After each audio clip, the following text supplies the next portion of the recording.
Friends, గుడిలో ప్రసాదమైన, పండుగల సమయంలో స్వీట్స్ అయినా, పొద్దున్నే తాగే స్ట్రాంగ్ టీ అయినా అందులో పంచదార కాస్త ఎక్కువైనా లేదా తక్కువైనా అప్పుడు మనం వాటిని తిన్నా లేదా తాగినా అప్పుడు మనకి అంత మజా అనిపించదు. చాలా మంది బ్రెయిన్ లో ఎప్పుడో ఒకప్పుడు అసలు పంచదారను ఏ విధంగా తయారు చేస్తారు అనే ప్రశ్న తప్పకుండా వచ్చి ఉంటుంది. పంచదారకు మెరుపుని తీసుకురావడం కోసం అందులో జంతువుల ఎముకలను ఉపయోగిస్తారని మీరు అనుకుంటూ ఉండవచ్చు. దాంట్లో నిజమెంతో మీకు తెలుసా? అలానే ప్రతి ఒక్కరూ తమ ఇంట్లో ఉపయోగించే పారాషూట్ కోకోనట్ ఆయిల్ ని ఫ్యాక్టరీలో ఏ విధంగా తయారు చేస్తారో మీకు తెలుసా? సో వీటన్నిటిని ఇప్పుడు ఫ్యాక్టరీలో ఎలా తయారు చేస్తారో చూసేద్దాం పదండి. అయితే అంతకంటే ముందు మీ అందరికీ నాదొక చిన్న రిక్వెస్ట్. మీ సపోర్ట్ గా ఈ వీడియోకి ఒక లైక్ చేసి మీ ఫ్రెండ్స్ కి కూడా తప్పకుండా షేర్ చేయండి. ఎందుకంటే ఇలాంటి విషయాలు ప్రతి ఒక్కరూ తెలుసుకోవాలి. Coconut oil making process. కొబ్బరి నూనెను చూడని వాళ్ళంటూ బహుశా ఎవరూ ఉండరనుకుంటా. మినరల్స్ తో నిండి ఉన్న ఈ నూనెను ప్రతి ఇంట్లో ఉపయోగిస్తారు. అది వంట కోసం కావచ్చు లేదా తలకు పెట్టుకోవడానికి కావచ్చు. అయితే ఈ రోజు మనం ఈ కొబ్బరి నూనెను ఫ్యాక్టరీస్ లో ఏ విధంగా తయారు చేస్తారో చూసేద్దాం పదండి.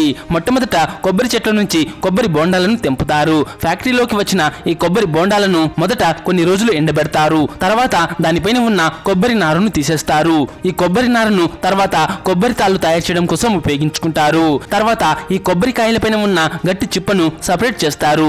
తర్వాత వీటిలో నుండి కొబ్బరి నీళ్లను తీసేసి వాటిని ముందుకు పంపుతారు. తర్వాత కొంతమంది వర్కర్స్ కొబ్బరి నీళ్లను తీసేసిన ఈ కొబ్బరి పైభాగాన్ని చెక్కుతూ దాన్ని పూర్తిగా క్లీన్ చేస్తారు. ఇప్పుడు ఈ తెల్లని కొబ్బరి ముక్కలను 3 సార్లు వేర్వేరు యూనిట్స్లలో బాగా కడుగుతారు. దానివల్ల వీటిలో ఎటువంటి మురికి లేకుండా ఉంటుంది. ఈ తెల్లని కొబ్బరి ముక్కలు చూడ్డానికి ఎంత అందంగా కనబడుతున్నాయో మీరే చూడండి. ఇక తర్వాత ఈ చిన్న చిన్న ముక్కలను గ్రైండింగ్ మిషన్ లో వేస్తారు. అది వీటిని మెత్తని పౌడర్ లాగా మార్చేస్తుంది. ఇక ఈ పౌడర్ ని కంప్రెస్ చేసి అందులో నుండి కొబ్బరి పాలను తీస్తారు. తర్వాత ఈ కొబ్బరి పాలను పాశ్చరైజ్ చేసి శుద్ధమైన కొబ్బరి నూనెను తయారు చేస్తారు. తర్వాత ఈ శుద్ధమైన కొబ్బరి నూనెను ప్యాక్ చేసే ప్రాసెస్ ఉంటుంది. దానికోసం ఈ విధమైన ఆటోమేటిక్ మిషన్ ని ఉపయోగిస్తారు. తర్వాత ఈ మిషన్ డబ్బాలలో కొబ్బరి నూనెను నింపుతుంది. తర్వాత వీటిని ప్యాక్ చేసి మార్కెట్ లోకి పంపుతారు. Sugar making process. పంచదారను చెరుకుతో తయారు చేస్తారన్న విషయం మీ అందరికీ తెలిసే ఉంటుంది. పొలంలో పండించిన చెరుకును రైతులు ట్రక్లలో ఇంకా ట్రాక్టర్లలో లోడ్ చేసి షుగర్ ఫ్యాక్టరీకి పంపుతారు. ఇక్కడ మొట్టమొదట తెచ్చిన చెరుకును ఒక కన్వేయర్ బెల్ట్ పైన వేస్తారు. అది వాటన్నిటిని ఫ్యాక్టరీ లోపలికి తీసుకెళ్తుంది.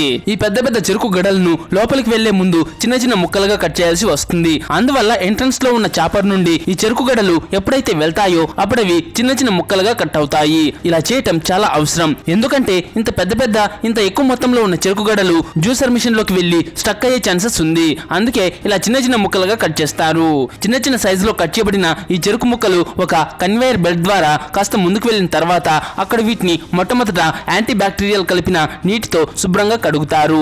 బాగా శుభ్రం చేసిన తర్వాత వీటిని ఒక చాలా పెద్ద షెడర్ మిషన్ లో వేస్తారు. అప్పుడు అందులో ఉన్న పవర్ఫుల్ రోలర్స్ వాటిని క్రష్ చేస్తూ వాటిలో నుండి మొత్తం చెరుకు రసాన్ని తీస్తాయి. ఈ రసాన్ని సెపరేట్ చేసిన తర్వాత ఏదైతే వేస్ట్ మెటీరియల్ ఇందులో నుండి వస్తుందో దాన్ని కూడా అసలు వేస్ట్ చేయరు. ప్రతిరోజు వచ్చే ఈ వేల టన్నుల వేస్ట్ లో నుండి కొంత భాగాన్ని కంపోస్ట్ తయారు చేసే కంపెనీలు కొంటాయి. ఇక మిగిలిన వేస్ట్ ని ఎండబెట్టి ఇదే ఫ్యాక్టరీలో ఇంధనంగా ఉపయోగిస్తారు. అలానే ఈ వేస్ట్ ని పేపర్ మేకింగ్ కి కూడా యూజ్ చేస్తారు.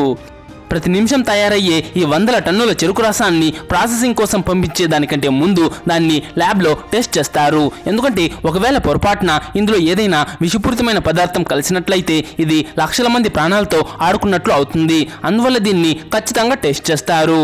అటువంటిది ఇందులో ఏదైనా ఉందని తెలిస్తే అప్పుడు అక్కడ ఎంత మొత్తంలో చెరుకు రసం ఉందో దాని మొత్తాన్ని పడేస్తారు.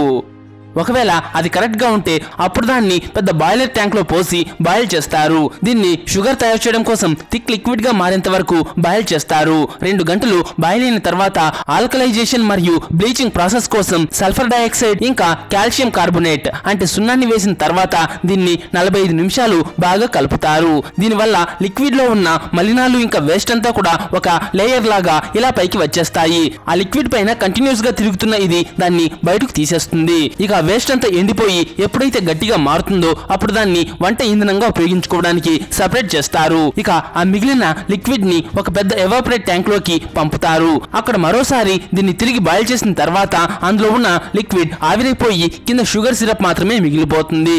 ఇక దీనికి షుగర్ యొక్క ఆకారం ఇంకా కలర్ ని ఇవ్వడం కోసం ఇందులో సుక్రోజ్ ని వేసి మిషన్ సహాయంతో బాగా కలుపుతారు. మధ్య మధ్యలో వర్కర్స్ ఆ చిక్కని సిరప్ క్రిస్టల్స్ లాగా మారిందా లేదా అనేది చెక్ చేస్తూ ఉంటారు. కంటిన్యూస్ గా వేగంగా మిక్స్ అవుతూ ఆ నల్లని లిక్విడ్ ఏ విధంగా వైట్ కలర్ క్రిస్టల్స్ లోకి ఎలా కన్వర్ట్ అవుతోందో ఇక్కడ చూడవచ్చు. ఇప్పుడు ఈ మెటీరియల్ చాలా తడిగా ఉంటుంది. అప్పుడు దాన్ని కంటిన్యూస్ గా తిరుగుతున్న 120 డిగ్రీల సెల్సియస్ టెంపరేచర్ ఉన్న డ్రమ్స్ లలో వేసి బాగా తిప్పుతారు. ఇలా 15 నిమిషాలు తిప్పిన తర్వాత అలా తడిగా ఉన్న పంచదార ఆరిపోతుంది. తర్వాత ఈ విధంగా తయారైన పంచదార మొత్తాన్ని వేర్వేరు జల్లెడల ద్వారా జల్లిస్తారు. దానివల్ల 3 రకాల పంచదారలు తయారవుతుంది. అందులో ఒకటి ఎస్ సైజ్, రెండవది ఎం సైజ్, మూడవది ఎల్ సైజ్. ఇలా సైజుల బట్టి ఇలా 3 రకాలుగా పంచదారలను డివైడ్ చేస్తారు.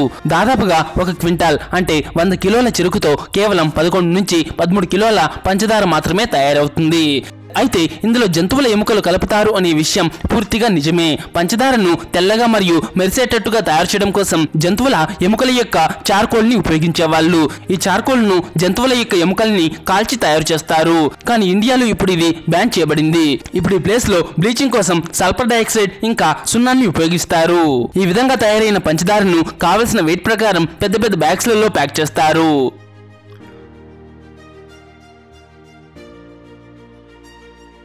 సో ఫ్రెండ్స్, చూసారు కదా ఈ వీడియో ద్వారా మీరు ఏదో ఒక కొత్త విషయాన్ని తెలుసుకున్నారు అని అనుకుంటున్నా. అయితే ఈ వీడియో మీకు నచ్చింటే ఒక లైక్ చేసి మీ ఫ్రెండ్స్ కి కూడా తప్పకుండా షేర్ చేయండి. ముఖ్యంగా మన ఛానల్ను సబ్స్క్రైబ్ చేసుకునేసి పక్కన వచ్చే బెల్ ఐకాన్ కూడా ఈ విధంగా యాక్టివ్ చేసుకోండి.